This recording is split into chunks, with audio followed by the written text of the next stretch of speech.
এই সাদ্দাত যেদিন জন্ম নেয় ওই দিন, আর এই আর একদিন যেদিন ও মারা যায় ওই দিন।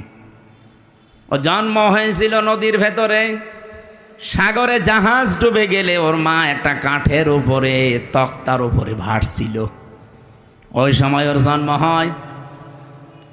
কাঠটা বুকের উপরে রেখে দিয়ে সন্তানটা কাঁধের উপরে রেখে এভাবে কষ্ট করে করে চলছিল। হঠাৎ আল্লাহ বললেন, আজরাইল এই মহিলার জান কবজ করে নিয়ে আস।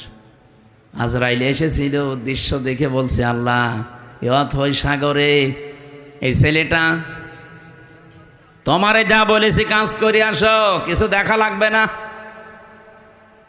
ও কিন্তু জান কবজ করার পরে মেয়েটা পানির নিচে তলিয়ে গেছে, আর এই বাচ্চাটা সাগরে ভাসছিল এই কাঠের ওপরে।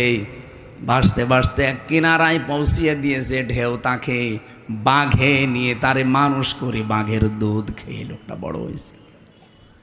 বলেন তো কোথা থেকে কোথায় নিয়ে এসেছে আল্লাহ তাকে?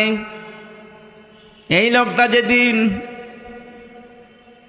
হুদ নবীর কাছে নিজের পরিচয় দিয়ে যে জান্নাত জাহান্নামের কথা তুমি শোনালে, তোমার ওই জান্নাত আমার লাগবে না, আমি নিজে জান্নাত বানাবো।